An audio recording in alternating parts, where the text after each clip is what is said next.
CSO should also create cross-country solidarity groups in advance so that we are able to move quickly when specific country is in crisis, and be more conversant with ECOWAS legal and normative frameworks to ensure that there is education for citizens and proper utilization.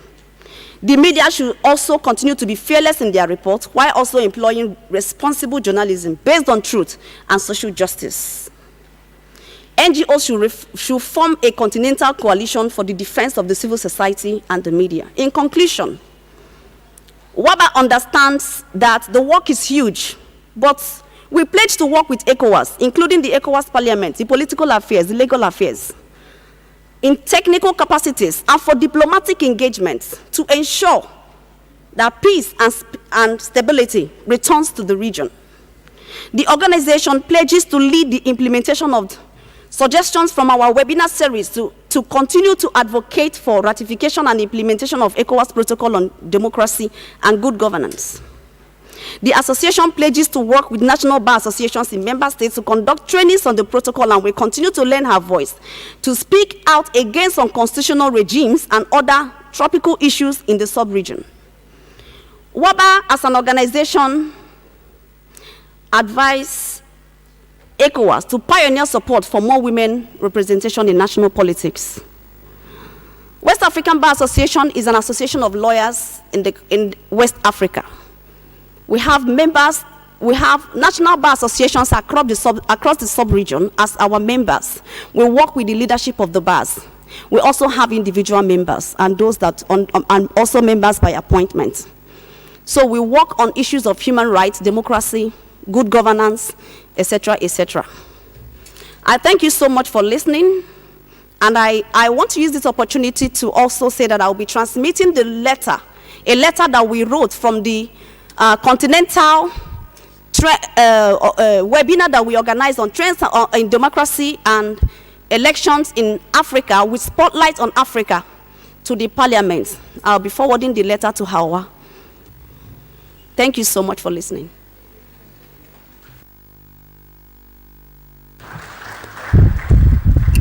Merci. Thank you, the representative of WABA.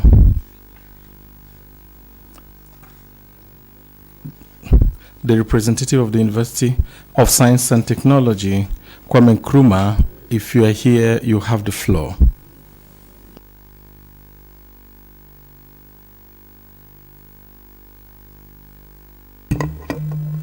Another one? Yeah. Yeah.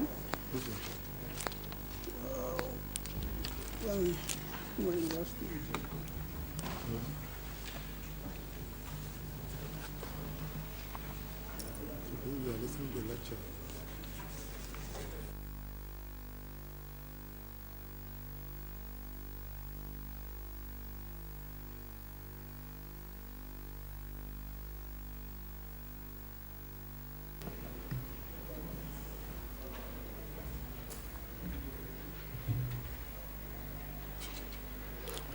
Good afternoon, Madam Speaker,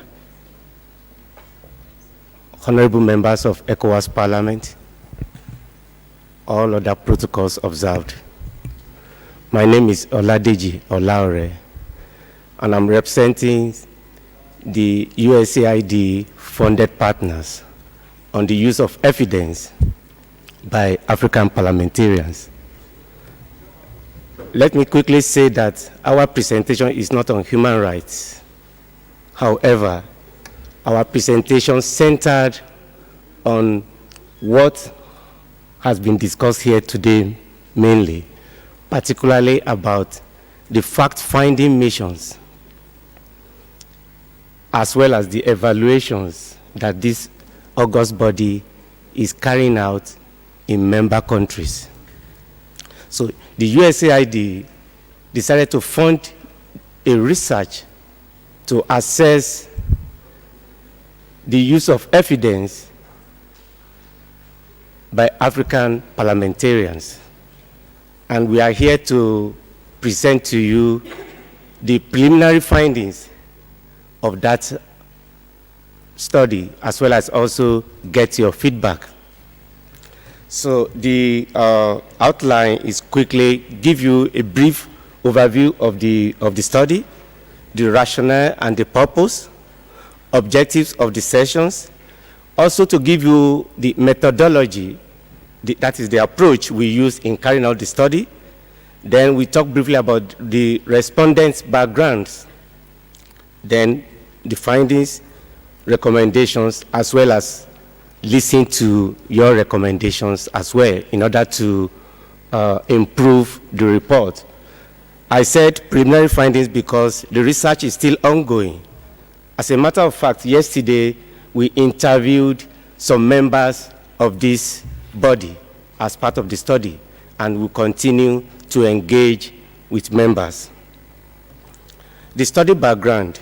We all are aware that there is a growing recognition of the importance of evidence at national decision-making. And like I said, this was actually displayed here today when you are discussing the committee report. We are glad that we are here at the right time. The rationale and also the purpose, I think, is very simple. When you use evidence, it improves the quality of not the legislations, but also the policy. So meaning that everybody will benefit at the end of the day. So why are we making this presentation to you? Number one is to just give you an idea of what we find out.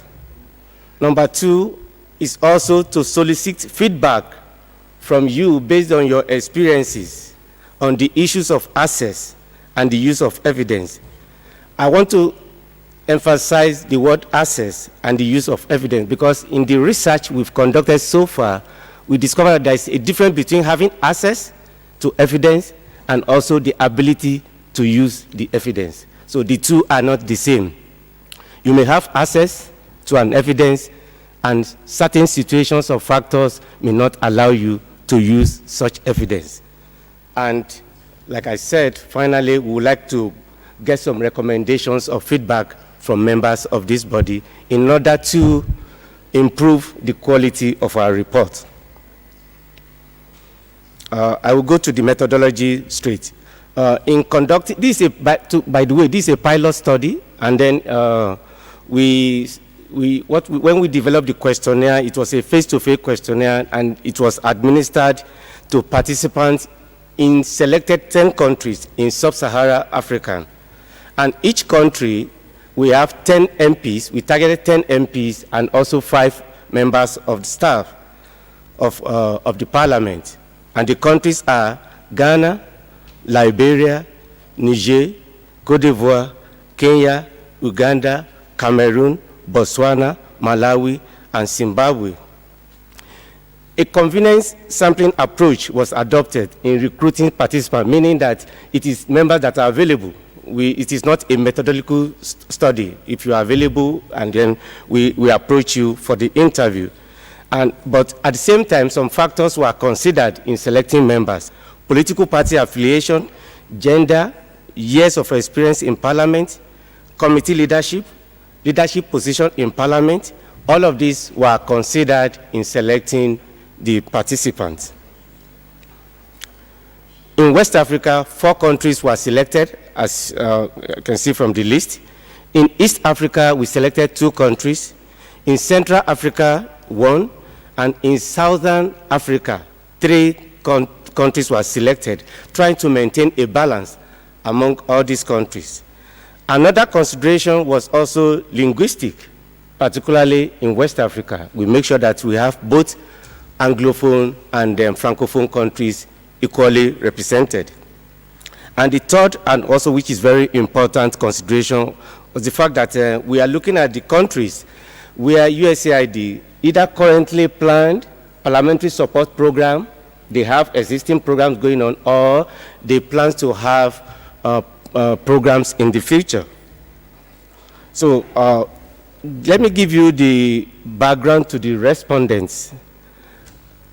100 MPs and 50 staffs from 10 countries, that gives us 150 participants. Out of that, so far as at today, 109 participants has completed and sent back their surveys to us. Out of this, we have 73 MPs and 36 staff. And then, sadly, I have to report that 20% of these are just female MPs, whereas the remaining 80% are male MPs. I also know that this is one of the touchy issues that this body is also talking about. Continuing with the background, 52% of the members of parliament who completed the surveys have spent 2 terms or more in their respective parliaments, whereas more than 34% of the MPs who responded to also belong to leadership of the House or are currently serving in the leadership of parliamentary committees. Why is this important? It is important because we want to speak to MPs that have been in the parliament long enough to be able to appreciate the use of evidence, and they've also used evidence in their day-to-day parliamentary activities. Now, these are our findings.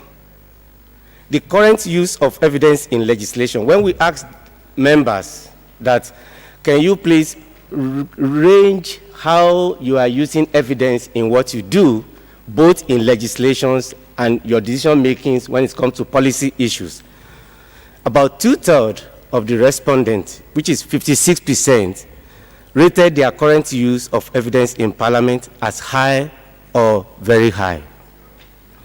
29% said they are satisfied with what they are doing, that is satisfactory, and then about 14% said is very low. We asked the questions about what are the sources of evidence to the MPs and how useful are these sources.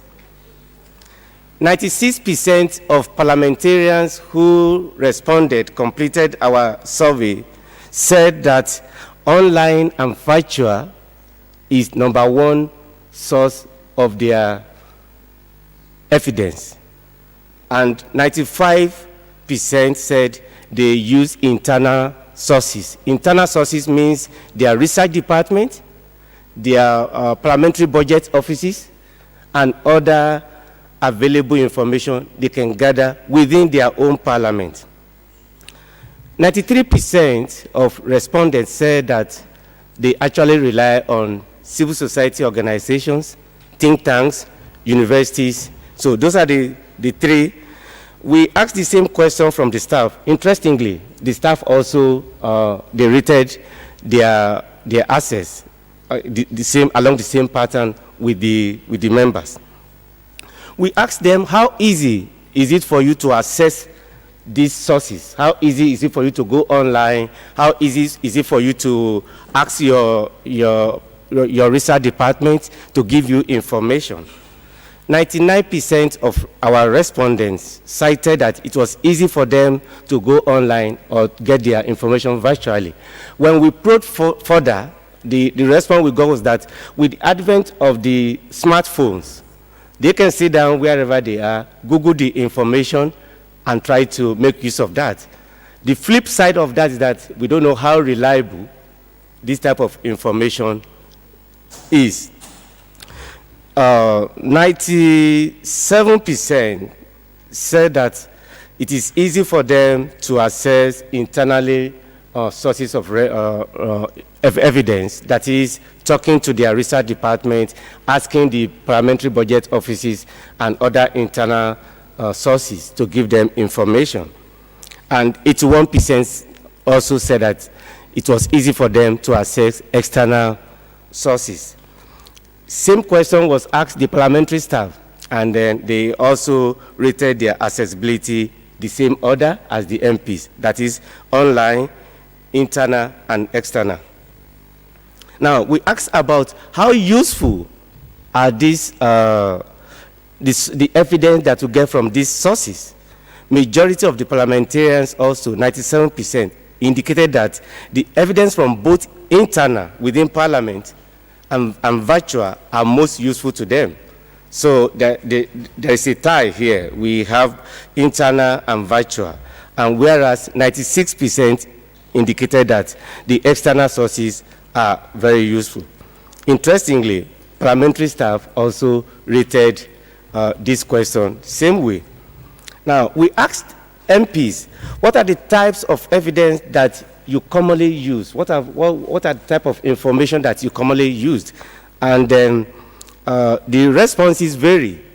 The topmost of the reports or the evidence or the type of evidence they use is research reports, followed by administrative reports. By administrative reports, they meant reports from government departments, agencies, and also ministries.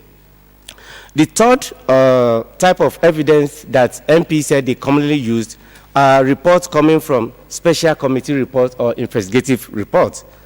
Evaluation report was the fourth, and citizens' evidence was the fifth report, and we have other reports. But it is interesting to note that MPs, every MP seated in this room, you engage with your constituents on a regular basis. Some of you go back on a regular basis. But it's interesting that the survey indicates that citizens' report from citizens is not even among the top three that you consider as the one that you commonly use. So these are the type of things that we would like to know. Why is it that MPs are not commonly using this source? Is it because it's expensive? By expensive, I meant going back to your constituency costs you money. Or why is that? We would like to know. In terms of rating the importance of the type of evidence, we asked them to rate the importance of this evidence to them. And then they rated research reports, administrative reports, and investigative reports, that is special committee reports, as the three topmost that are very, very important to them in their work.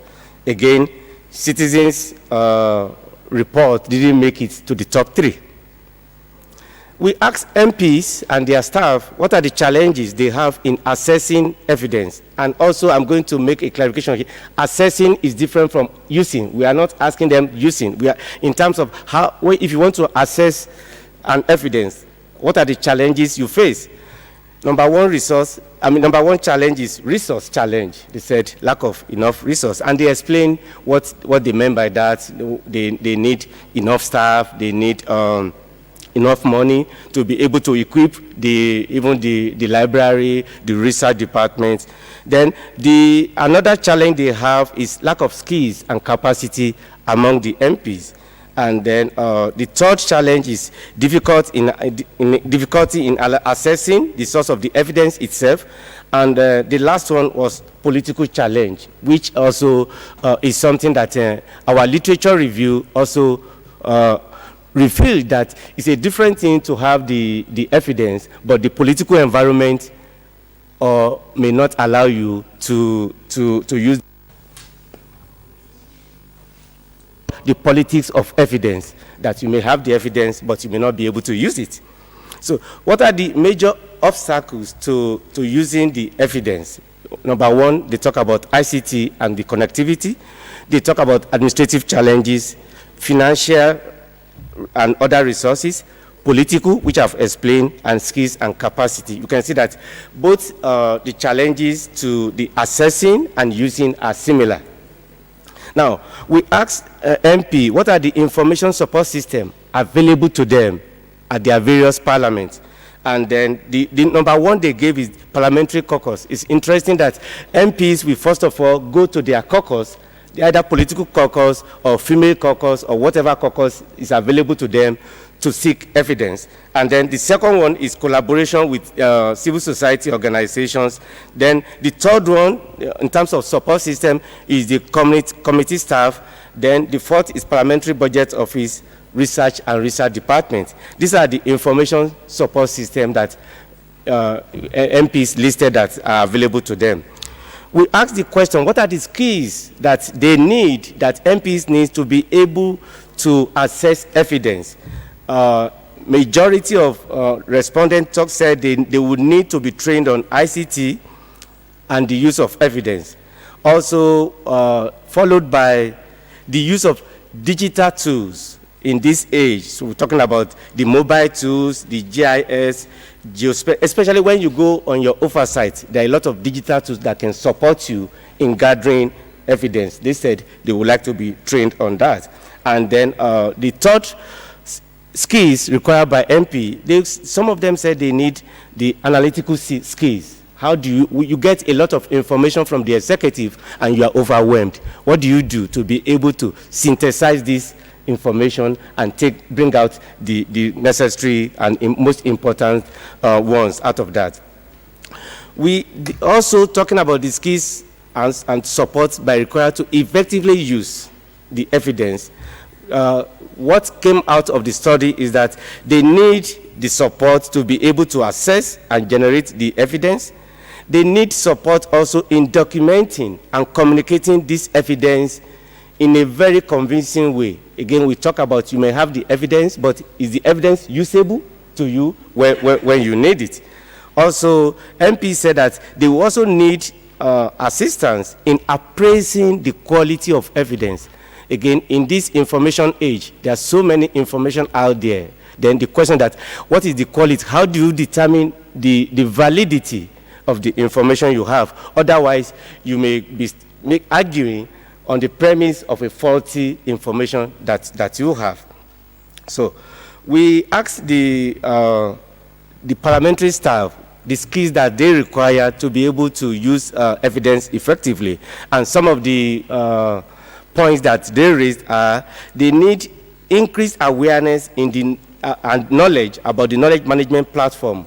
The knowledge management platform are various platforms that are there for that staff can use either for storage and also for retrieval to be able to use this evidence when they are required.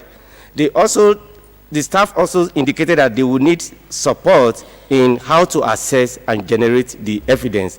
Also, the issue of documentation and communicating evidence in a convincing way, because we know MPs, they are very busy people. You are very busy. So I can't give you a 20-page document when you are just walking into the plenary to make or you are going to your committee room. So it has to be a 2-page summary of the key points that you required. So your staff said that they will need help in training them on this particular area. So what are the recommendations that came out of the study? So far, like I said, it's not conclusive at this point, but from what we've gathered so far, these are some of the recommendations. Vous pouvez les résumer, s'il vous plaît. It's a sum up. You have actually exceeded the time allotted to you.